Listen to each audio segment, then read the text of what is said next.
কই যাচ্ছ তুমি? তুমি কি ভুলে গেছো এই ঘরের বাইরে পা দেওয়া মানে তোমার জীবনের শেষবারের মতো এই ঘরের আঙিনে থাকা? জানা সত্ত্বেও তুমি বাইরে যাচ্ছ? এ মেয়ে, তোমাকে বলছি কানে কি কথা যায় না? মাহানিয়া, মাহানিয়া। কড়া গলায় তীক্ষ্ণ নজরে মাহানিয়ার দিকে তাকিয়ে বলেন।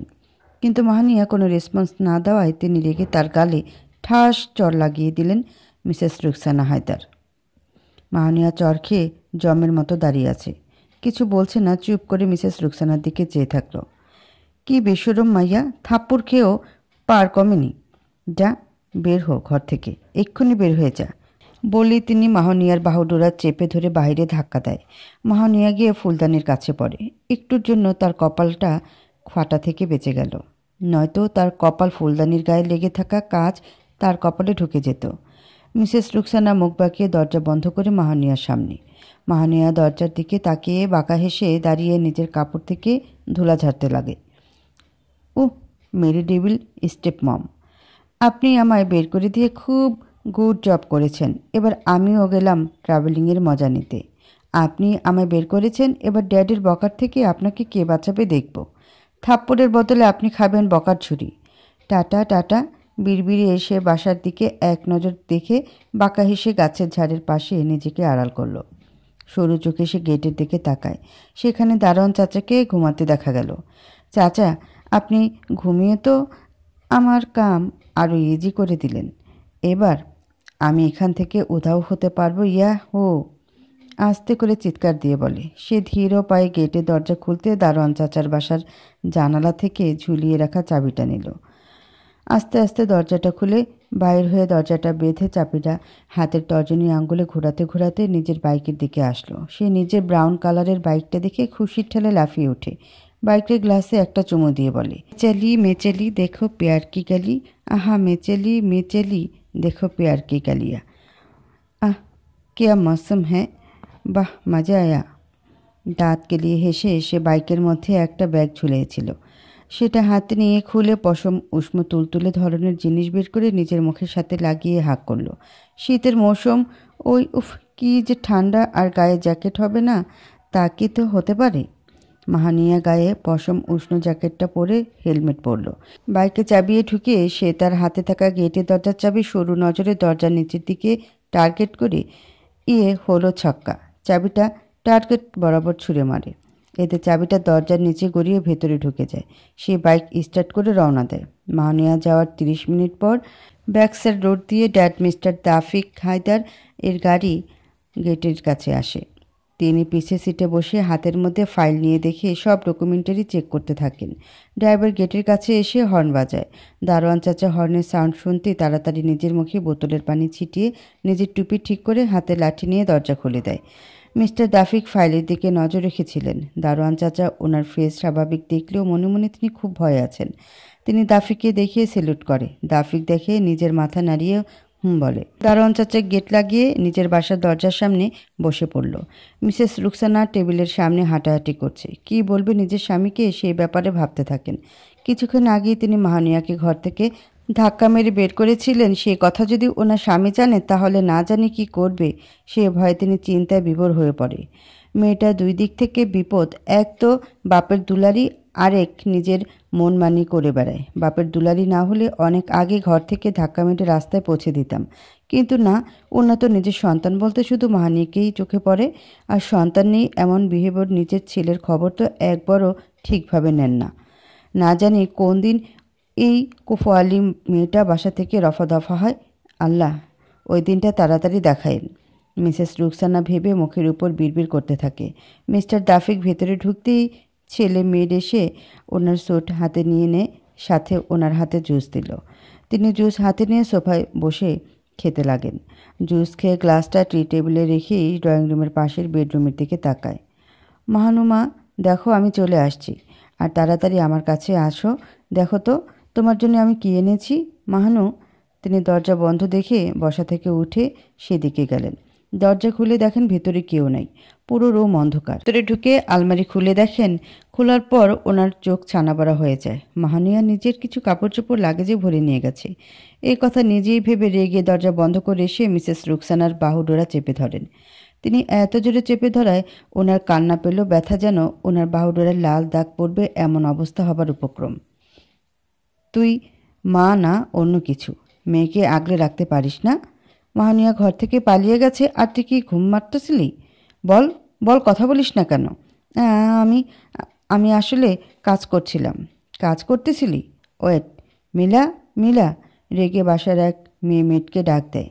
মিলা এসে মাথা নিচের দিকে করে বলে, জি জি স্যার, বাসায় কী হয়েছে বলো, গম্ভীর কণ্ঠে বলে। স্যার আসলে, আরও চোখে মিসেস রুকসানার দিকে তাকায়। মিসেস রুকসানা নিজের চোখ দিয়ে ইশারা করে না বলতে, না হলে খুব খারাপ হয়ে যাবে তার সাথে। মিলা এক ঢোক গিলে নিল। স্যার, মাহানিয়ামা নিজেই ম্যামের সাথে ঝগড়া করে বেরিয়ে গেছেন। মিস্টার দাফি কথাটা শুনে থতমত খেয়ে যান। তিনি ভ্রু কুচকে রুকসানার দিকে তাকান। রুকসানা ছলছল নয়নে অন্যদিকে তাকিয়ে নাকা কান্না করার ভান ধরে। আপনার থেকে আমার কথায় বিশ্বাস হয় না। আপনি তো শুধু নিজের মেয়েকেই ভালোবাসেন। এই বাসার মধ্যে যে আমি আর আপনার আরেকটা সন্তান যে থাকি, এর খবর তো আপনার নাই। মুখ বাঁকিয়ে দাফিকের হাত সরিয়ে রুমে চলে যায়। দাফিক এক দীর্ঘশ্বাস ছেড়ে সোফায় বসে। নিজের মানিব্যাগ বের করে ওনার আর ওনার প্রথম স্ত্রীর ছবি, সাথে ওনাদের ছোট্ট পিচ্চি মেয়ে মাহানিয়ার ছবি রাখা ছিল।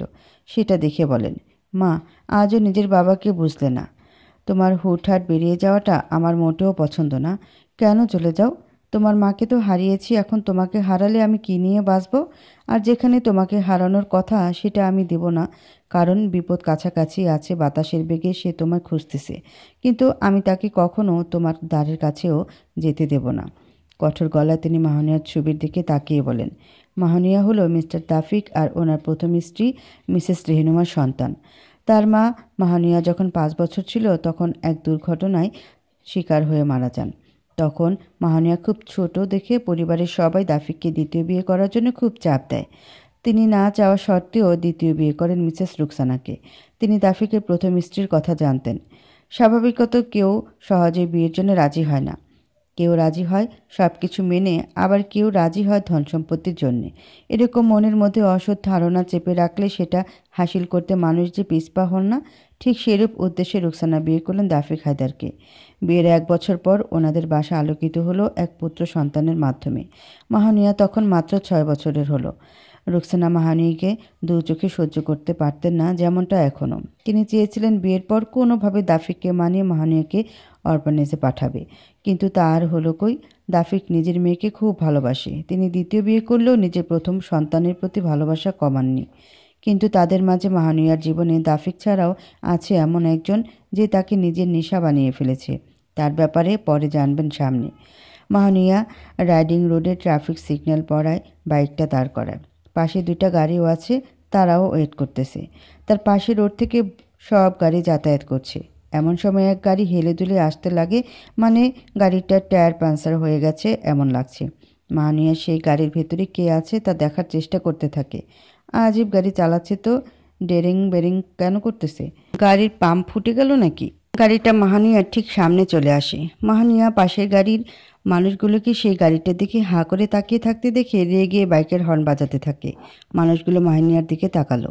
সে কড়া গলায় চিল্লিয়ে বলে, ওই গাধানি, গাড়ি আসতেছে, নিজের গাড়ি সরান। মানুষগুলো তাড়াতাড়ি গাড়ি স্টার্ট দেয়। তখন ট্রাফিক সিগন্যাল গ্রিন পড়তেই তারা গাড়ি চালিয়ে রওনা দেয়। মাহানিয়া তাড়াহুড়ো করে বাইক স্টার্ট দিয়ে কিছুটা সাইড করে। রাস্তা পুরো খালি হলে গাড়িটার ভেতরের মানুষ ডান সাইডে ব্রেক কষে। গাড়ি গাছের পাশে নদীর মধ্যে গিয়ে পড়ে। Oh no shit! মাহানিয়া তড়িঘড়ি নিজের হেলমেট খুলে বাইক রেখে নিজের জ্যাকেট ব্যাগে রেখে দিল। নদীর ধারে এসে জুতো খুলে পানিতে ঝাঁপ দিল। পানির মধ্যে সব অন্ধকার, কারণ রাতের বেলা। এই বেলায় সে বাইরে তো পানির নিচে তো অন্ধকার ছাড়া আর কিছুই পাওয়া যাবে না। সে নিজের নিঃশ্বাস আটকে আবার পানির উপর হয়ে নিঃশ্বাস ছাড়ল। নিচে তাকিয়ে দেখতে পেল একটা সাদা গাড়ি ডুবে যাচ্ছে। চাঁদের আলো যেন পানির মধ্যে উষ্ণ রশ্মি পড়ছে, এতে পানির নিচে কিছুটা আলোকিত হলো। সে সাঁতার কেটে সাদা গাড়ির কাছে এসে ভেতরে কে আছে দেখতে লাগে, কিন্তু আশ্চর্যজনক ব্যাপার, গাড়িতে কেউ নেই। মাহানিয়া ঝট করে উপরে হয়ে নিঃশ্বাস ছাড়তে লাগে। ফার্স্ট তো শ্বাস বন্ধ হয়ে যাচ্ছিল, সেকেন্ড গাড়িতে কাউকে না দেখে ভয় পেয়ে গেল। এটা কিভাবে সম্ভব? গাড়ি নিচে চললে পানির মধ্যে পড়লো? নো নো, এটা হতেই পারে না। এখানে তো কোনো শুটিং মুটিংও হচ্ছে না, তাহলে কেন এমন সিন দেখলাম? নো, এখন আর ভাবা যাবে না। শীতে তরতর হয়ে গেছি। ও কুৎসিত কোনাইকার। মাহানিয়া শীতে কেঁপে দাঁত কিরকিরিয়ে সাঁতার কেটে নদীর পাড়ে চলে আসতে লাগে, কিন্তু হঠাৎ পানির মধ্যে থাকা গাছ জোড়ায় তার পা আটকে যায়। পানির বয়ে যাওয়ার ঢেউ আসতে শুরু করে। এতে গাছ জোড়া মাহানিয়ার এক পায়ের সাথে জড়ো লেগে প্যাঁচ হয়ে যায়। সে নাক বন্ধ করে নিচে ঝুঁকে নিজের পাকে ছাড়ানোর চেষ্টা করে, কিন্তু তার পা সেখানে শক্তভাবে লেগে থাকে। মাহানিয়া উপরে হতে গিয়ে দেখল সে মাথা পানির উপর করতে পারছে না। এতে বুঝতে পারল সে পানির গভীরে যেতে লাগছে। হেল্প, হেল্প, বাঁচাও, আমি পানির মধ্যে ডুবে যাচ্ছি। পানির উপরে কিছুটা মুখ বের করে কষ্ট করে বলতে লাগে, কিন্তু তার মুখের শব্দ আর পানির শব্দের মধ্যে পানির শব্দটা খুব জোরে হচ্ছে। এতে তার সাউন্ড আশেপাশের কেউ শুনতে পায় না। মাহানিয়া পানিতে ডুবে যায়। ধীরে ধীরে সে পানির নিচে ভেসে চলে যেতে লাগে। নাক মুখ দিয়ে পানি তার শরীরে প্রবেশ করে। এমন সময় তার পা হালকা অনুভব করলো, কিন্তু তাকানোর শক্তি যেন তার পুড়িয়ে যাচ্ছিল। চোখ জোড়া নিভু নিভু করে বন্ধ হতে শুরু করলো। তার হাতকেও একজন নিজের কাঁধের সাথে জড়িয়ে তার কোমর পেঁচিয়ে কোলে করে উপরে নিয়ে উঠে আসে। মাহানিয়া ঠান্ডায় হুঁশ হারিয়ে ফেলে। আমাকে বাঁচাতে গিয়ে কেন নিজে মরে গেল? এমনি কেউ মরলে শাস্তিস্বরূপ মৃত্যুদণ্ড দেওয়া হয়। দোষ আমার না হলেও চাপ পড়বে আমার উপরে। বোন রে বোন, জেগে যা। কতক্ষণ লাগে রে? ছেলেটা মাহানিয়াকে পাড়ে শুয়ে দিল। তার হুঁশ আনার জন্যে তার বুকের উপর দুই হাত রেখে জোরে চাপ দিতে আরম্ভ করে। কয়েক সেকেন্ড এমন করার পরও যখন দেখলো মাহানিয়ার হুঁশ আসছে না, তখন ছেলেটা আশেপাশে কেউ আছে কি না দেখতে লাগে। কাউকে দেখতে না পেয়ে সে এক ঢোক গেল। নিজেকে সান্ত্বনা স্বরূপ বলে, মেয়ে মানুষ, এখন যদি ওটা করি তাহলে নিশ্চিত জ্ঞান ফেরার পর গালে লাল দাগ বসবে। নো, সিচুয়েশন এমন তো আমার রিস্ক উঠাতেই হবে। বিসমিল্লাহির রহমানির রহিম। ছেলেটা নিজের মুখ দিয়ে মাহানিয়ার মুখে শ্বাস দিতে লাগে। 2 সেকেন্ডের মধ্যে মাহানিয়ার শরীরে সব পানি ফুরুত করে বেরিয়ে আসে। সে উঠে বসে কাশতে শুরু করে। আল্লাহ, আল্লাহ, হাঁচি, হালকা হাঁচি দিয়ে। আমি বেঁচে আছি? আমি কিভাবে বেঁচে গেলাম? মাহানিয়া খেয়াল করেনি তার দিকে মুগ্ধ নয়নে তাকিয়েছিল ছেলেটা, যে তাকে পানির মধ্যে থেকে বাঁচায়। এতক্ষণ মাহানিয়াকে সে অন্ধকারে দেখতে পারেনি, কিন্তু যখন চাঁদের আলো মাহানিয়ার মুখের উপর ঝাপসা হয়ে পড়ে, তখন ছেলেটা মাহানিয়ার থেকে নজর সরাতে পারছিল না। চাঁদের ঝাপসা আলোতে মাহানিয়ার মুখখানি দেখতে মায়াবী লাগছে।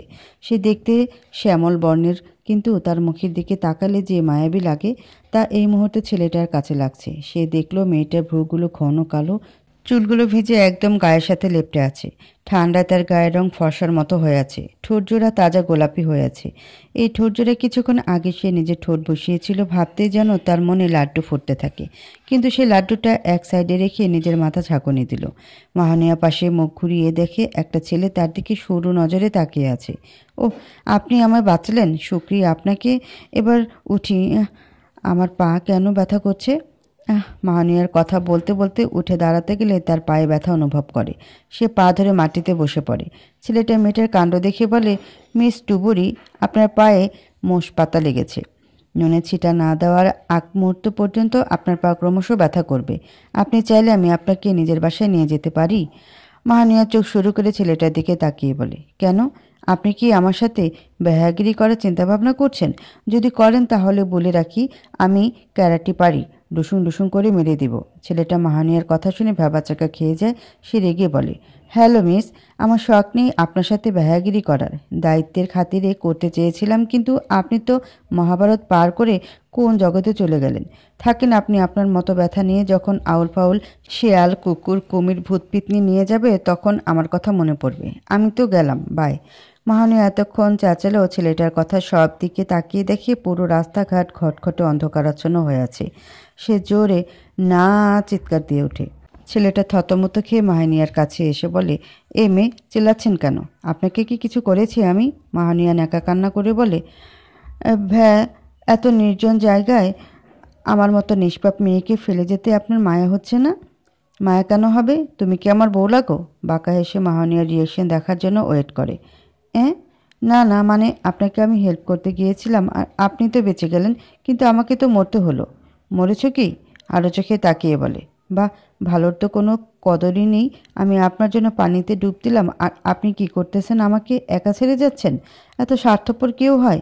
আব্বু ঠিকই বলে, মানুষের ভালো করলেও দোষ, না করলেও দোষ, সব দিকে শুধু দোষ। মাহানিয়া কথার মাঝে খেয়ালই করলো না ছেলেটা কখন তার পাশে এসে তাকিয়ে চমকে দিল। ছেলেটার কাছে মাহানিয়ার কথাগুলো বিরক্তি সৃষ্টি করছিল। সে আর না পেরে মনে মনে বলে, এ মেয়ে এভাবে মানবে না। তেলে বেগুনে না জ্বালালেও চুপ হওয়ার কথা না। ভেবে সে মাহানিয়ার দৃষ্টি অগোচরে তার পিছে এসে হাত টান মেরে আচমকা কোলে উঠিয়ে নেয়।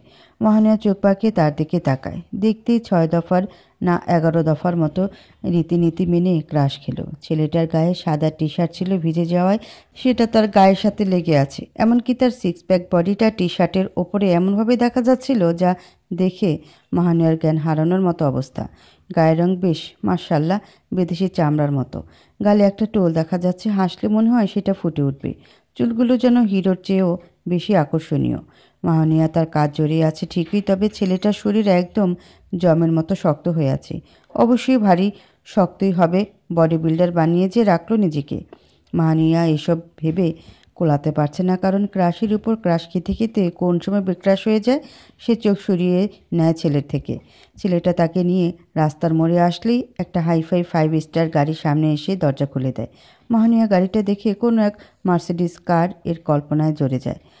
তাকে বসিয়ে সে ড্রাইভারকে বাসার দিকে রওনা দিতে বলে। সাথে মাহানিয়ার বাইকটা অন্য এক লোককে দিয়ে তারই বাসায় পাঠিয়ে দেয়। কিছু তো বলো রুকসানা, আমার মেয়েটা কোথায় গেছে? চিন্তিত হয়ে দাফিক রুকসানার কাছে গিয়ে বলল। রুকসানা চুপচাপ শুধু দাফিককে দেখছে, কিন্তু মাহানিয়ার ব্যাপারে কিছু বলছে না। তবে বলবে বা কি, তিনি যদি জানতেন তবুও দাফিককে বলতেন না, কারণ তার উদ্দেশ্য তো অর্ধেক পূরণ হলেই মাহানিয়াকে বাসা থেকে বের করে এখন দাফিকের মন থেকে বের করতে পারলেই ওনার উদ্দেশ্য হাসিল হবে।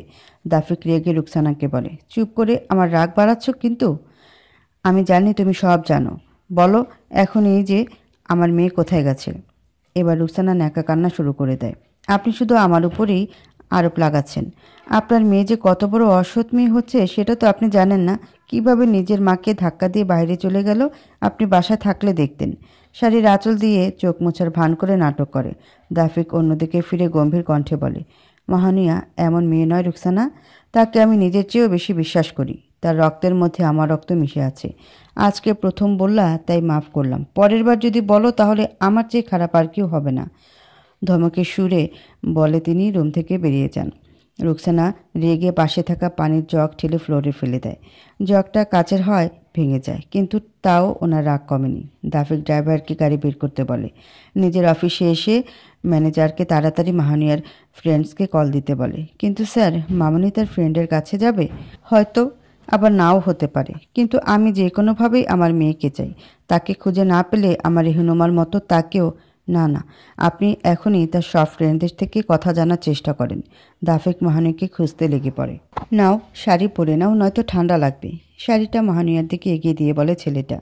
মাহানিয়া শীতে তরতর করে কাঁপছে। কাপা হাতে সে শাড়িটা নিয়ে ওয়াশরুমে ঢুকে গেল।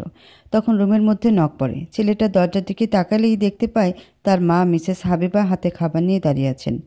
নাজওয়ান, এগুলো ওই মেয়ের জন্য আনলাম, আর তোর জন্য স্পেশাল স্যুপ আনলাম। সুইমিং করে গরম গরম স্যুপ খাওয়া তোর শখ। চল ডাইনিং রুমে যাই, মেয়ে বের হলে সেও চলে আসবে। নওজোয়ান তার মায়ের সাথে ডাইনিং রুমে চলে আসে। মিসেস হাবিবা আর ওনার ছেলে বসে স্যুপ খাচ্ছে আর কথা বলছে। নাজওয়ান বাসায় এসে মাহানিয়াকে নিজের আম্মুর রুমে পাঠায় যাতে ফ্রেশ হতে পারে।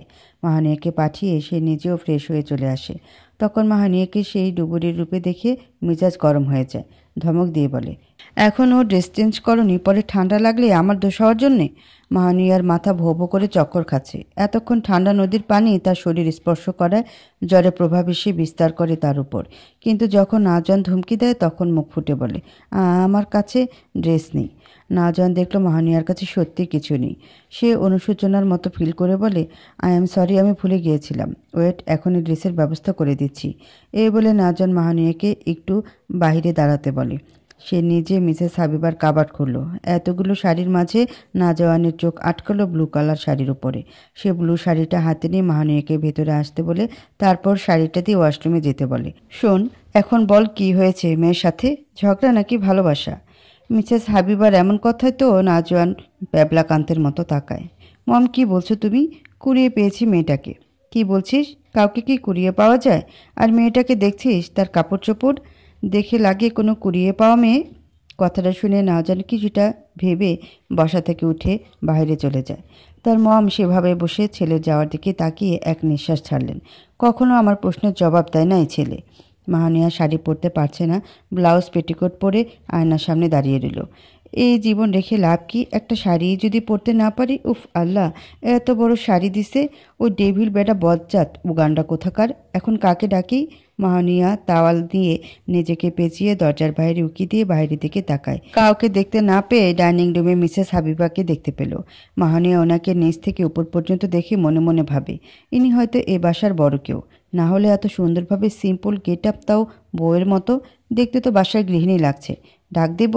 দেই, না হলে এরকম থাকলে কোন সময় টেবিলটা আমাকে দেখে কুনজর দেয়। মাহানিয়া আস্তে আস্তে মিসেস হাবিবাকে ডাক দেন। তিনি কারো আওয়াজ পেয়ে মুখে তুলে সেদিকে তাকায়। মাহানিয়াকে ডাকতে দেখে তিনি মাহানিয়ার কাছে আসেন। কি হয়েছে মা, কিছু লাগবে? আসলে আন্টি আমি না।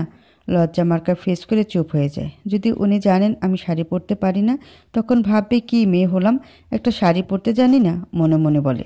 মিসেস হাবিবা দরজার আড়ালে মাহানিয়ার শাড়ির অবস্থা দেখে বুঝতে পারলেন। তিনি মুচকি হেসে বলেন, মা আমাকে ভেতরে আসতে দাও, আমি পরিয়ে দিই।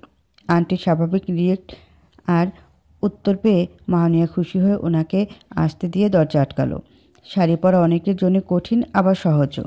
হ্যাঁ, প্রথম দিন একটু কঠিন অবস্থা হবে পড়তে, তবে ধীরে ধীরে অ্যাডজাস্ট হয়ে যাবে। মাহানিয়া আন্টির এমন ফ্রেন্ডলি বলা কথাগুলো শুনে বুঝতে পারলো তিনি একজন খুব মিশুক মানুষ। সে মুচকি হেসে বলে, আন্টি জীবনে শাড়ি কেউ গিফটই দেয়নি, শুধু টপস জিন্স গিফট করতো। আমার জীবনে শাড়ি নামক কোনো জিনিসই আজ পর্যন্ত আসেনি, তবে ডেভিল ছেলেটা আজ প্রথম শাড়ি আমার হাতে দিল।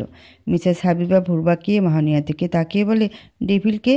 কি জানি নাম এখনও জানি না, তবে দেখতে একদম লম্বা ভূতের গোবর গণেশ, শুধু চোখ গরম করে তাকায়, বিরক্ত লাগে।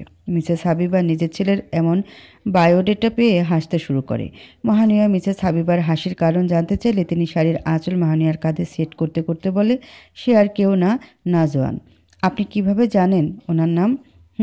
আমি জানি, কারণ নামটা তো আমি রেখেছিলাম। শাড়ি ঠিকভাবে পরিয়ে দেখতে লাগেন। কিন্তু নাম তো বাবা মা রাখে, আপনি রাখলেন তার মানে? মাহানিয়া এবার বুঝতে পারলো ভদ্রমহিলা ডেভিলটার আম্মু। এতক্ষণ ওনার ছেলের প্রশংসা করছে, আর ওনার আম্মু রাগ করবে না তা কি হবে? রাগে যদি বের করে দেয়? এত রাতে যাবে কোথায়? মাহানিয়া ভেবে বাচ্চাদের মতো ফেস করে মিসেস হাবিবার দিকে তাকায়। মিসেস হাবিবা মাহানিয়ার মুখের রং উঠতে দেখে বলে, তোমার মুখের রং কেন উঠল মামুনি? আপনি নাজওয়ানের আম্মু? হ্যাঁ, 2টা না 4টা না, একটা মাত্র আম্মু। মাহানিয়া শুকনো একটা ঢোক গিলে বলে, I am so sorry aunty, আমি জানতাম না। ওই খাচ্চর আপনার ভদ্র ছেলে, আপনার মতো ভালো আম্মুর ছেলে। জানলে কিন্তু সত্যি কখনোই ওনার নামে এসব বলতাম না। মিসেস হাবিবা মাহানিকে আয়নার সামনে নিয়ে এসে বলে, পরীদের মুখে মিষ্টি কথা মানায়, কান্না বা দুঃখজনক কথা একদমই মানায় না। মাহানিয়া নাজওয়ানের মমের মুখে এমন মধুময় কথাগুলো শুনে চোখ থেকে পানি গড়িয়ে পড়ল। সাথে সাথে সে মুছে নেয়, কিন্তু পানিগুলো মিসেস হাবিবার চোখ এড়ায়নি। তিনি মাহানিয়ার থুতনি ধরে নিজের দিকে ফিরিয়ে বলে, আমার পরীর মতো মা কান্না কেন করছে? কিছু না আন্টি, আম্মুর কথা মনে পড়ে গেল। ও, তোমাকে তোমার বাসার যাওয়ার ব্যবস্থা খুব শীঘ্রই করে দেব। এরপর তোমার আম্মুর কোলে মাথা রেখে বাকিটুকু শেষ করার আগে মাহানিয়া বলে, আমার আম্মু নেই, উনি আমাকে একা ছেড়ে অনেক আগে চলে গিয়েছেন। মিসেস হাবিবা শুনে মাহানিয়ার দিকে তাকায়, কিন্তু মাহানিয়া স্বাভাবিক শান্তভাবে দাঁড়িয়ে নিজেকে আয়নার মধ্যে দেখতে লাগে। কে বলছে তোমার আম্মু নেই? আমার আম্মু আছে, কিন্তু তিনি সৎ মা, আমার প্রিয় মা কাছে নেই। কি বলছো মামুনি? আমি কে তাহলে? মাহানিয়া ওনার দিকে ফিরে তাকিয়ে বলে, আপনি তো আমার আন্টি। ধুর, তোমার আন্টি হব কেন? এখন থেকে তুমিও আমার পরিবারের একজন সদস্য। আমাকে আদর করে আন্টি মামি ডেকো। মিসেস হাবিবা মাহানিয়ার কপালে চুমু দিয়ে বলে। তারা বেশ কিছুক্ষণ কথা বলছে, এমন সময় চট করে রুমে ঢুকে যায় নাজওয়ান। মাহানিয়া তেড়ে এসে বলে, আপনার লজ্জা শরম বলতে কিছু নেই? যখন লেডিস রুমে থাকে তখন নক করে ভেতরে ঢুকতে হয়, জানেন না আপনি? কোমরে হাত রেখে সরু চোখে নাজওয়ানের দিকে তাকিয়ে বলে, আমার বাসা, আমার মমের রুম, এতে ঢুকতে পারমিশন নেওয়ার কোনো মানেই হয় না। ভাব মেরে মাহানিয়ার পাশ কেটে মিসেস হাবিবার পাশে এসে দাঁড়িয়ে বলে, আপনার বাসা বলে লেডিস রুমে যখন তখন চলে আসবেন? যখন তখন কবে আসলাম? আপনি রেডি হয়ে আছেন, মমও স্বাভাবিক, তাহলে আসতে বারণ কিসের? বাবা, কি কথা, বারণ নয়তো কি সালামি দিব? মেয়েদের রুমে হুঠার ঢুকা ভালো ছেলের কামনা বুঝলেন মিস্টার ফাজওয়ান? হোয়াট? কি বলছো তুমি? চোখ গরম করে মাহানিয়ার দিকে তাকিয়ে বলে, উফ সরি নাজওয়ান, ভয় পেয়ে ঠিকভাবে বলল। নামটাও একদম ওনার মতো খটাস লম্বা। এত বড় নাম কেউ রাখে? নাম বড় না, তুমি মাথামুটি। বলেই মিসেস হাবিবার সাথে কথা বলবে তার আগে মাহানিয়া তার সাথে লেগে পড়ে তুমুল ঝগড়ায়। মাহানিয়াকে মাথামুটি বলে এমনভাবে খেপে গেল যে এখন নাজওয়ানকে প্রমাণ করে দেবে সেও লিজেন্ড। কিন্তু নাজওয়ান তো আরেক প্রো। মিসেস হাবিবা রেগে দুইজনের কান ধরে টান দেয়। দুজন ব্যথা পেয়ে চুপ হয়ে যায়। কতক্ষণ ধরে দেখছি তোমাদের দুইজনের ঝগড়া। কান ছেড়ে দিয়ে নাজওয়ানকে উদ্দেশ্য করে বলে, মাহানিয়া প্রথমবার আমাদের বাসায় আসলো, কিন্তু তুই তো আগে থেকে এখানে থাকিস। আদব কায়দা কি সব গলায় ফেলেছিস? মেহমানদের সম্মান স্নেহ করতে হয় ভুলে যাস কেন? মাহানিয়া নামটা শুনে নাজওয়ান বলে। অবশ্যই নামটা এই ডাইনির। আপনি নাজওয়ান মাহানিয়ার কিছুটা কাছে থাকায় তার মুখের উপর চুপ করতে বলে। মিসেস হাবিবা নাজওয়ানকে রুমে পাঠিয়ে মাহানিয়াকে খাবার খেতে দিল। আন্টি আর মাহানিয়া বেশ ভালো পরিচিত হয়ে গেল এক রাতে। নাজওয়ান দরজা লক করে বেডের উপর বসে হেলান দিল। তার চোখে ঘুম থাকলেও কেন যেন সেই চোখজোড়া মাহানিয়াকে দেখার জন্য ছটফট করছে। কিন্তু সে নিজেকে মাহানিয়ার মায়া জড়াতে চায় না। সে যেন আজও তার পুরনো স্মৃতি আঁকড়ে ধরে বেঁচে আছে। নাজওয়ান নিজের কষ্ট দূর করতে বেড থেকে উঠে কাবার্ড খুলে সেখানে নিচের ড্রয়ার থেকে মদের বোতল বের করে সোফায় বসে একের পর এক ড্রিঙ্ক করতে শুরু করে। ঠাস করে বোতলটা ফ্লোরে ছুঁড়ে মারে। বোতল ভাঙতেই সে সোফায় হেলান দিয়ে চোখ বন্ধ করে। তখন তার স্মৃতির আড়ালে লুকিয়ে থাকা সেই ছোট্ট মেয়েটির মুখখানি দেখতে পেল, যাকে একসময় নাজওয়ান না দেখে বাঁচতে পারত না। মেয়েটি ছিল তার চোখের মনি, ভালোবাসার এক অসীম খোরাক। মেয়েটির নয়ন ছিল মায়াবী, ছোট ঠোঁটজোড়া দেখতে ছিল গোলাপি, আর পিচ্ছি হওয়ায় সেই ঠোঁটজোড়া আকর্ষণ ছিল বেশ। মুখখানি তো পরীর মতো সুন্দর ফর্সা রঙে আচ্ছন্ন ছিল। নাজওয়ান ভেবে মুচকি হেসে বলে, তোমার নেশায় করেছি নিজেকে আসক্ত। তুমি হলে সেই নেশার এক জ্বলন্ত প্রমাণ। আর বেশি দিন নয় মাহু, তোমাকে খুব শীঘ্রই নিজের কাছে নিয়ে আসব। এই নেশা দূর করতে তোমার প্রয়োজনটা খুব বেশি। বলতে বলতে সে ঘুমিয়ে পড়ে। মাহানিয়া নাজওয়ানের রুমের বাইরে দাঁড়িয়ে অনেকক্ষণ উকিঝুঁকি মারতে থাকে, কিন্তু নাজওয়ান দরজা খোলার মতো সময় পায়নি, যার কারণে মাহানিয়া ভেতরে ঢুকতে পারছে না। সে ঘুমের ঘরে ছিল। হঠাৎ কিছু ভাঙার শব্দে জেগে ওঠে, আর ভাঙার শব্দটা হয়েছিল নাজওয়ানের রুম থেকে। মাহানিয়া কাঁপা কাঁপা হাতে নক করলো নাজওয়ানের দরজায়, কিন্তু সাড়া না পেয়ে সে চলে যেতে লাগলেই, এই এই কি করছেন, ছাড়েন। হায় আল্লাহ, ড্রিঙ্কও করে এই মানুষ। আগে জানতাম না কোন পাগলে যে আমাকে কামড়েছিল, যার কারণে ইনার রুমে আসলাম। এখন নিজেকে ছাড়ে কিভাবে? মাহানিয়াকে শক্ত করে চেপে ধরে বেডে ঘুমিয়ে পড়ল নাজওয়ান। অতিরিক্ত ড্রিঙ্ক করার কারণে তার হুঁশই নাই যে সে মাহানিয়ার সাথে ঘুমিয়ে গেল। শুনছেন? ও জনাব নাজওয়ান, ওঠেন না প্লিজ। কেউ দেখলে নিশ্চিত হাঙ্গামা শুরু হবে।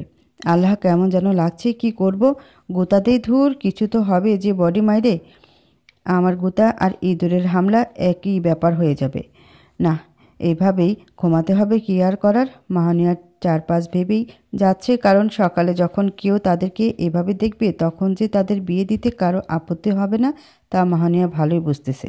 সকালবেলা হাই তুলে নাজওয়ান উঠতে গেলে দেখে মাহানিয়া তার বুকের উপর শুয়ে ঘুমাচ্ছে। এই দেখার সাথে সাথে সে ঝট করে মাহানিয়াকে ধাক্কা দিয়ে অপর পাশে ফেলে দেয়। নিজের শার্টের কলা ঠিক করে নেয়। মাহানিয়া এই সকালবেলায় এত জোরে ব্যথা পাবে সেটা আন্দাজও করেনি। কী রে খটাস খাচ্চর, ওগান্ডা কোয়েনকার, আমাকে এভাবে ধাক্কা মারলেন কেন? উফ, আমার নিচুলা ভেঙেই গেছে মনে হচ্ছে। এই চুপ, তুমি আমার রুমে কি করছো? আমার রুম তো লক করে ঘুমিয়েছিলাম। তার মানে তুমি চুরি করে আমার রুমে ঢুকে গেছো? বলো, এখনই বলো, কি চুরি করলা?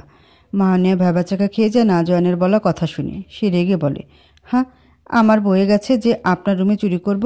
আমি এখানে কোনো ইচ্ছেতেই আসতে চাইনি, শুধু আপনার কারণে এসেছি। আমার কোন কারণে? বা নাটক করার কেউ আপনার থেকে শিখুক। রাতে আপনার রুম থেকে কিছু ভাঙা শব্দ আসে, এতে আমার লক্ষ্মী ঘুমের 12টা বেজে গেল। উঠে আপনার রুমে এসে জিজ্ঞেস করার জন্য নক করেছিলাম, কিন্তু আপনি দরজা খুলেনি। পরে খুলে আমাকে টেনে নিজের সাথে নিয়ে ঘুমিয়েছিলেন। রেগে এত কিছু বললেও লাস্টের কথা সে চুপ মেরে মাথা নিচু করে ফেলে। নিজেই জিভে কামড় দিয়ে ভাবে, এটা কেন বললাম? এখন তো ইজ্জতের ফালুদা হবে লাগছে। ইস, কি লজ্জার বিষয়। মাহানিয়া, তোর মুখও না একটু সিরিয়াস বিষয়ে চুপ থাকে না। নাজওয়ান মাহানিয়ার শেষের কথাটা শুনে হাসতে শুরু করে। সে নিজে উঠে মাহানিয়াকে কোলে করে তার রুমে নিয়ে যায়। মাহানিয়া হতভম্ব হয়ে যায়। সে ভাবেনি নাজওয়ান তাকে আবার কোলে নেবে। নাজওয়ান খেয়াল করলো মাহানিয়া মিটি মিটি হাসছে। এই দেখে সেও ঠোঁট উল্টিয়ে বলে, ভারী মজা লাগছে। খুব। আপনি আমাকে এভাবে কোলে নিলে যে কি।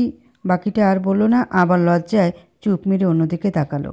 নাজওয়ান মাহানিয়ার লজ্জা মাখা ফেসের খুব মজা নিচ্ছে ভেতরে ভেতরে, কিন্তু প্রকাশ করছে না। সে তাকে রুমে ছেড়ে বলে, রেডি হয়ে নাও, নাস্তা করবো একসাথে। তারপর তোমাকে তোমার বাসায় পৌঁছে দিয়ে আসবো। মাহনিয়া কথাটা শুনে তার কেন যেন খারাপ লাগলো, তাও মুচকি হেসে এসে সম্মতি দিল। আম্মু তাড়াতাড়ি নাস্তা দাও, মাহনিয়াকে পৌঁছে দিয়ে আসবো, তার অ্যাড্রেস পেয়েছি।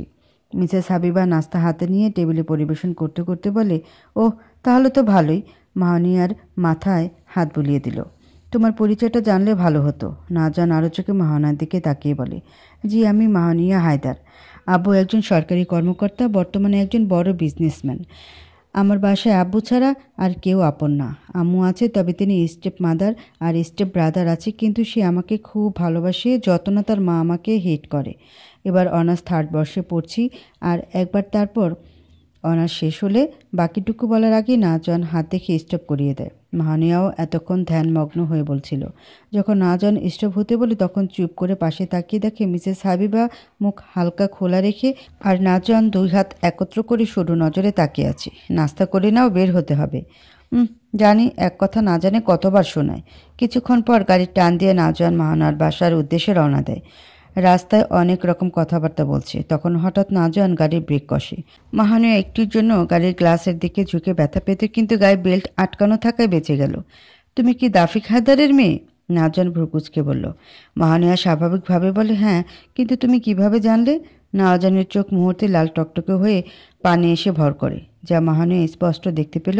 সে আহ্লাদি কণ্ঠে বলে, আপনি কাঁদছেন কেন? এখনও চোখ জোড়ায় পানি বাধা বাঁধছে।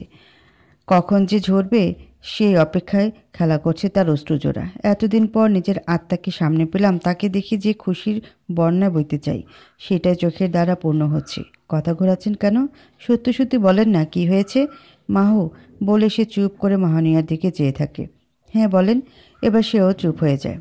তার ব্রেন যেন সাড়া দিয়ে ওঠে। চোখ জোড়া থেকে আপনা আপনি টপ করে পানি পড়ল।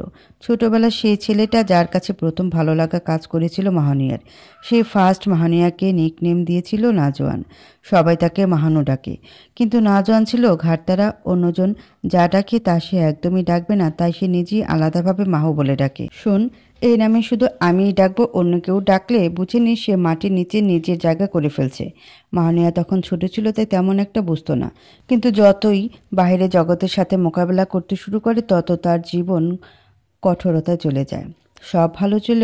একদিন তার বাবা, মাহানিয়া তখন ছোট ছিল বলে নাজওয়ানের কথা বুঝতো না। নাজওয়ান তার থেকে 3 বছর বড় ছিল, এমনকি সে তো ক্লাস 7 শেষ করে 8-এ উত্তীর্ণ হয়েছিল।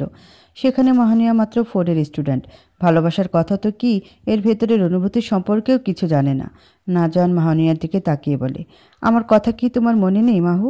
আমি যে তোমার সেই পুরনো সাথী, যাকে ছাড়া তুমি খেলতে না, এমনকি খাবারও খেতে না যতক্ষণ না আমি তোমায় নিজ হাতে খাওয়াই দিই। সব কিছু কি ভুলে গেলে? মাহানিয়া কি বলবে খুঁজে পাচ্ছে না। আজ অনেক বছর পর দেখা হচ্ছে তার সেই সঙ্গীর সাথে। সে ছোট হলেও বড় হয়ে নাজওয়ানের স্মৃতি আটকে রেখেছিল, কারণ নাজওয়ান আর তার পরিবারের সাথে দাফিক হায়দারের পরিবারের সম্পর্ক ছিল গভীর। কিন্তু তাদের সাথে হাইজ্যাক হওয়ার কারণে 2 পরিবারের মাঝে বিচ্ছেদ ঘটে। 2 পরিবার একসাথে পিকনিক করতে বেরিয়েছিল, কিন্তু মাঝপথে ডাকাতের দল তাদের উপর অ্যাটাক করে। অ্যাটাকের মধ্যে ডাকাতরা গুলিবর্ষণ করে। তখন কোনোভাবে মিস্টার মাহমুদ নিজের স্ত্রী আর সন্তানকে বাঁচাতে পারলেও মিস্টার দাফিকের স্ত্রীকে পারেননি। মিসেস রেহনুমা মাহানিয়াকে ধাক্কা দিয়ে মিস্টার দাফিকের কাছে ফেলে দেয়। তখন তিনি মিসেস রেহনুমার হাত ধরতে যাবে, ঠিক তখন এক বুলেট এসে ওনার বুকের বাপাশে গিয়ে লাগে। বুলেটের ধার এতই গভীর ছিল যে চিকিৎসার পর জানা গেল তিনি আর নেই। মিস্টার দাফিক খুব শোকে ছিলেন মিসেস রেহনুমার মৃত্যুতে। তখন মিস্টার মাহমুদ ওনাকে সান্ত্বনা দিতে, সাহায্য উৎসাহ দিতে কাছে থাকলেও মিস্টার দাফিক এক প্রকার এড়িয়ে চলতেন। এই দিকটায় মিস্টার মাহমুদ নিজেও খেয়াল করেছিলেন, কিন্তু মুখ ফুটে বলেননি। যদি বলতেন বন্ধুত্বের বিচ্ছেদ ঘটত। কয়েকদিন তাদের মাঝে এরকম অবহেলা চলতে থাকলো। একদিন মিস্টার মাহমুদ এসে মিস্টার দাফিককে জিজ্ঞেস করিয়ে ফেললেন, ভাই তোর কি হয়েছে? আমার সাথে কথা বলিস না কেন? কয়েকদিন থেকে তোর বিহেভিয়ার খুব চেঞ্জ দেখছি। কোনো সমস্যা হয়েছে কি? আমার ছেলেকেও তুই বাসায় আসতে বারণ করলি। সে যে মাহানিয়ার সাথে খেলার জন্য পাগল হয়ে আছে, সেটা তোকে কিভাবে বোঝাবো? দেখ, কিছু হলে বল, একসাথে মিলে সলভ করব, তুই জাস্ট বল। বাকি কিছু বলার আগে মিস্টার দাফিক ওনার হাত নিজের কাঁধ থেকে সরিয়ে দূরে ঠেলে দিল। মিস্টার মাহমুদ দাফিকের কাণ্ডে শকড হয়ে যায়। ওনার শকিং ফেস দেখে দাফিক তার ছেলের হাসি দিয়ে বলে, তোর আর আমার মাঝে কোনো সম্পর্ক নেই। তুই আর তোর পরিবার যেতে পারবি, কোনো সমস্যা না। যা ব্যবস্থা করার আমি করে দেব। তাও যেন তোরা আমার আর আমার মেয়ের আশেপাশে না থাকিস। তোদের ছায়াও আমি আমার মেয়ের উপর পড়তে দেব না। এই এই কি বলছিস দাফিক? আমরা কি কোনো ভুল করেছি? প্লিজ কিছু করে থাকলে বল, মাথা পেতে ক্ষমা চেয়ে নেব, কিন্তু তাও আমার ছেলে তোর মেয়েকে পাগলের মতো ভালোবাসে, তাকে আলাদা করিস না মাহানিয়া থেকে, প্লিজ প্লিজ। মাহমুদ কান্নায় ভেঙে পড়লেন। ওনার কান্নাজড়িত কণ্ঠ আর মুখখানি যেন দাফিকের বুকে বেদনার মতো সৃষ্টি করছে। বারবার তার মন তাকে মাফ করে দেওয়ার জন্য সাড়া দিচ্ছে, কিন্তু তার ব্রেন তাকে প্রতিশোধ নিতে বাধ্য করছে। এই রকম পরিস্থিতিতে তিনি কি করবে নিজেও বুঝে উঠতে পারছেন না। তিনি মাহমুদের দিকে ফিরে নিজের হাত বাড়াতে গিয়েও থেমে যান। তৎক্ষণাৎ ওনার মনে পড়ে গেল ডাকাত দলের কথা। তিনি মাহমুদকে বলে, ওই সময় এক ডাকাতকে বেধড়ক পিটিয়েছিলাম। ডাকাতটা নিজের শক্তি হারিয়ে ফেলে, তখন আমি তার গলা চেপে ধরে বলি, বল কে পাঠিয়েছে তোদের, আমাদের কে আহত করতে পাঠিয়েছে, কার থেকে সুপারিশ নিচ্ছিস বল, তাই তো আজ তোর মৃত্যু নিশ্চিত। ডাকাতটা ভয়ে ঝরঝর করে সব কথা বলে দেয়। আমার কোনো দোষ নেই, আমরা যা করেছি সব ওই ছেলেটার জন্যে, ওই পিচ্ছি ছেলে যে আপনাদের মাঝে তার কারণে। আমি নাজওয়ানের দিকে তাকাই, তারপর আরও রেগে ডাকাতটার গলা আরও শক্ত করে চেপে ধরে বলি, তো সাহস তো কম না, আমার বন্ধুর ছেলেকে মারার চেষ্টা করতেছিলি, আজ তো তোকে মেরেই ফেলবো। আপনার বন্ধুর ছেলেই আমাদেরকে মেরেছিল, সেই প্রতিশোধ নিতে এসেছিলাম। কেন মেরেছিল? কারণ আমরা তাকে ধাক্কা দিয়েছিলাম। এই সামান্য ধাক্কা খাওয়ায় সে অতিরিক্ত ক্ষেপে মারপিট করে, তাই আমরাও তাকে প্রাণে মেরে ফেলতে এসেছিলাম বলেই ডাকাতটা সাথে সাথে গুলি বের করে নাজওয়ানের দিকে শ্যুট করে। শ্যুট করতেই দাফিককে ধাক্কা দিয়ে সরিয়ে পালিয়ে যায়। দাফিক যখন পিছে ফিরে দেখে তখন অনেক লেট হয়ে যায়। গুলি মিসেস রেহনুমার শরীরে লেগে মৃত্যু ঘটে। তখন থেকে আজও আমার স্ত্রীর মৃত্যুর জন্য নাজওয়ানকে দায়ী মনে করি। তিনি কথাগুলো রাগান্বিত কণ্ঠে বলেন। মাহমুদ নিজের হাত জোর করে বলে, সব ভুলে যা, যা হলো তার জন্য ক্ষমাপ্রাপ্তি, তাও নাজওয়ানকে শাস্তি দিস না, কেড়ে নিস না তার ভালোবাসা। ওই পাগল কোথাকার, যা বের হ আমার বাসা থেকে, আর জীবনও যেন তোকে আমার বাসার আঙ্গিনায় না দেখি, যা চলে যা। আমার মাহমুদকে আর একটা কথাও না বলতে দিয়ে দাফিক ওনার কলার ধরে বের করিয়ে দেন। মাহমুদ ভাঙা মন নিয়ে বাসার উদ্দেশ্যে রওনা দেয়, কিন্তু বাসায় আসতে আসতে ওনার হার্টে প্রবলেম ওঠে। গাড়িও সাবধানে চালাতে পারছেন না, মাথা ঘুরান দিয়ে উঠে, তাও হাজার চেষ্টা করে বাসায় পৌঁছে যেতে। ঠিক 20 মিনিট পর যখন বাসার সামনে গাড়ি থামলো, তখন তিনি দরজা খুলে ধীরে ধীরে বের হয়ে দরজার দিকে আসতে লাগলেন। বেলকুনিতে নাজওয়ান মাহানিয়ার ছবি হাতে নিয়ে কাঁদছিল আর অপেক্ষা করছিল কখন তার বাবা মাহানিয়ার হাত ধরে বাসায় আনবে। গাড়ির হর্ন শুনে সে তড়িঘড়ি বাইরে উঁকি মেরে দেখে মাহমুদকে দেখতে পেলেও মাহানিয়াকে দেখতে পায় না। হঠাৎ খেয়াল করলো ওনার শরীর যেন বসে গেছে, শক্তি যেন ওনার শরীর থেকে ফুরিয়ে গেছে। মাহমুদ দাফিকের কথাগুলো ভেবে অধিক চিন্তা করতে করতে ওনার হৃদয়ে স্ট্রোক চলে আসে। উনি বুকে হাত রেখে মাটিতে লুটিয়ে পড়েন। নাজওয়ান জোরে চিৎকার করে তার বাবাকে ডাক দিল। মিসেস হাবিবা ছেলের এমন ডাকে কিছুটা ভয় পেয়ে গেলেন। তিনিও বের হয়ে যখন দেখলেন ওনার স্বামী মৃত্যুর পথে, তখন তিনি ধপ করে বসে পড়ে ওনার সামনে। মাহমুদ নাজওয়ানের মুখে হাত রেখে বলে, মাহানিয়ার বাবা বাবু ভুল বুঝছে, ডাকাতগুলো তোর থেকে প্রতিশোধ নিতে আসছিল। কথা শেষ করার আগেই ওনার শ্বাস সেখানেই থেমে গেল, চোখ বন্ধ হয়ে গেল ওনার। সে চিৎকার করে তার বাবাকে ডাকতে লাগে, কিন্তু কোনো সাড়া শব্দ নেই। দীর্ঘ 20 বছর মিসেস হাবিবা স্বামী ছাড়া নিজের ছেলেকে বড় করেন। নাজওয়ান পড়াশোনার পাশাপাশি জবের হাল ধরে। সেখানে সে আন্ডারওয়ার্ল্ডের কাজে জড়িত হয়, যাতে সে তার বাবার কথা মতো সেই ডাকাতদের ধরে নিজ হাতে শেষ করতে পারে। সব কাজের মাঝে সে মাহানিয়ার খোঁজ করতে পিছপা হতো না। সব জায়গায় মাহানিয়াকে খোঁজার জন্য লোক পাঠায়, কিন্তু নেগেটিভ আনসার পেত। তাও সে মনের আশা ভাঙেনি। সব কথাগুলো নাজওয়ান মাহানিয়াকে বলছে। সে শুনে নিজেকে আর স্থির রাখতে পারল না। সোজা নাজওয়ানকে জড়িয়ে ধরে বলে, এতদিন কেন বলনি তুমি আমার নাজওয়ান, আমার সে হারিয়ে যাওয়ার সঙ্গী কেন বলনি, কেন? মাহানিয়া সরে এসে তার বুকে কিলঘুষি মারতে লাগে। নাজওয়ান মাহানিয়ার মুখে রাগের মাত্রা স্পষ্ট দেখতে পাচ্ছে। সে অন্য কিছু আর না ভেবে মাহানিয়ার গাল ধরে টান দিয়ে তার ঠোঁটের সাথে নিজের ঠোঁট মিলিয়ে দিল। এত বছরের হারানো স্বাদটা যেন নাজওয়ান পূরণ করছে। মাহানিয়া ব্যাবলাকান্তের মতো চোখ জোড়া গোল করে নাজওয়ানের চেহারা দেখছি। বেলা তো দেখি সিরিয়াস মুডেও কিস করে দিল। আয় খোদা, কি নেশা যে আছে এনার মধ্যে। সে কিছু বলছে না, নাজওয়ান নিজের মতো কাম করেই যাচ্ছে। পাক্কা 5 সেকেন্ড পর তার ঠোঁট জোড়া ছাড়লো। মাহানিয়া রাগান্বিত নজরে নাজওয়ানের দিকে তাকিয়ে থাকে, কিন্তু সে কোনো পাত্তা না দিয়ে গাড়ির টান মেরে মাহানিয়াকে পৌঁছে দিতে বাসার দিকে যেতে লাগে। আচ্ছা, তুমি ওই সময় তাদের মানে ডাকাতদের মারছিলে কেন? তোমাকে হার্ট করেছিল? বা হার্ট করলে কি মারপিট করা লাগে? আমার নেশায় কেউ আঘাত করলে মেরে ফেলতেও সরে আসবো না। বাপরে, এত ভালোবাসো আমাকে? মাহানিয়া গালে হাত দিয়ে বলে। Cause you are my drug of my. No one has the right to hurt my addiction বলে বাঁকা হেসে গাড়ি চালানোতে মনোযোগ দেয়। কথাটা শুনে মাহানিয়ার ভেতরটা ধুক করে উঠল। না জানে কোন বিপদের সংকেত। ভালোবাসা ঠিক, কিন্তু সেই ভালোবাসা নেশায় পূর্ণ হলে ক্ষতির সম্ভাবনা ধেয়ে বসে। নেশা যেমন মানুষকে শেষ করে দেয়, ঠিক ভালোবাসার নেশাও মানুষকে যা ইচ্ছা তা করতে বাধ্য করে দেয়। মন বলতে তখন কিছুই আর থাকে না। মাহানিয়া কথাটা নিয়ে তেমন আর ভাবল না, স্বাভাবিকভাবে মেনে নিল। মিসেস রুকসানা নিজের ছেলে রনিকে টেবিলে খাবার বেড়ে দিচ্ছিলেন। এমন সময় দরজার বাইরে একটা হাইফাই গাড়ি আসতে দেখে তিনি কিছুটা শকড হলেন। রনি দেখে মিসেস রুকসানাকে বলে, আজ বাসে কি বড় কেউ আসার কথা ছিল? না, কেন? বাইরে যে গাড়িটা দাঁড়ালো সেটা ধনীদের গাড়ি। দেখো ভালো করে। রুকসানা রনির কথা মতো দেখে শিওর হলো। তিনি রনিকে খেতে বলে বাইরে দেখতে আসেন। মাহানিয়া নাজওয়ানকে টেনে বাসার মধ্যে নিয়ে আসে। নাজওয়ান বারণ করলেও মাহানিয়ার কথা রাখতে বাধ্য হলো। সে জানে বাসায় যখন সে ঢুকবে তখন অবশ্যই দাফিক খেপে যাবে। আমি ভেতরে যাচ্ছি, কিন্তু আজ কিছু না কিছু হতে পারে। দাফিক আঙ্কেল আমাকে দেখতেই চুপ করে থাকবেন না। এর জন্য যদি তিনি আমার হারানো ভালোবাসাকে আবার কেড়ে নিতে চান, তাহলে এবার আমি পিছিয়ে সরে যাব না। উনি রাগের বশে আমাকে মাহানিয়া থেকে দূরে করতে পারলে আমিও ওনাকে মাহানিয়া থেকে দূরে করতে পারবো ভেবে সে নিজেকে শক্ত করে মাহানিয়ার হাত ধরে ভেতরে প্রবেশ করার জন্য পা আগাতে লাগলে মিসেস রুকসানা তার পথ আটকায়। মা, আজ আমাকে আটকাবেন না। আমি আমার জীবনের এক বড় সিদ্ধান্ত নিতে বাবার কাছে এসেছি। হ্যাঁ, বাবা? কার বাবা? আপনার কোনো বাবা এখানে থাকে না, তাই সোজা উল্টা পথে পা ফেরান। কি বলছেন আপনি মা? এটা আমার বাবার বাসা, আমি ভেতরে ঢুকবই না। একদম ঢুকবে না। ঢুকলে তোমার ঘাড় ধাক্কা দিয়ে বের করে দেব। এই বলে মিসেস রুকসানা মাহানিয়ার বাহুডোরা চেপে ধরে বাইরের দিকে টেনে ফেলতে যায়, কিন্তু নাজওয়ান ওনার পথ আটকে বলেন, my dear step mother in law, আপনার সান ইন ল সামনে দাঁড়িয়ে আছে। মাহুর উপর 1 ফুট ব্যথা কি কোনো আঘাতও আমি পড়তে দেব না। কথাটা কড়া গলায় চোখ গরম করে বলে। মিসেস রুকসানা হাত সরিয়ে ফেলে বলে, তোমার বাবা বাসায় নেই, তোমাকে খুঁজতে দিনরাত বাইরে কাটান। কবে আসবে জানি না। মাহানিয়া নাজওয়ানকে বসতে বলে বাসার টেলিফোন লাইন দিয়ে দাফিককে কল করলো। কলে মেয়ের কণ্ঠ শুনে তিনি দেখা করতে উৎফুল্ল হয়ে পড়েন। তড়িঘড়ি যেখানে মাহানিয়াকে খুঁজছিলেন সেখান থেকে গাড়ির টান মেরে সোজা বাসায় আসেন। ভেতরে ঢুকতে মাহানিয়াকে দেখে ডাক দিল। মাহানিয়া পিছে ফিরে তাকায়। দাফিক মুচকি হেসে তাকে দেখে সাথে নাজওয়ানকে দেখতে পেয়ে ওনার মাথা যেন আকাশ ভেঙে পড়ল। এত বছর যার থেকে নিজের মেয়েকে দূরে রেখেছিল সে এখন তার সাথে পাশাপাশি দাঁড়িয়ে আছে।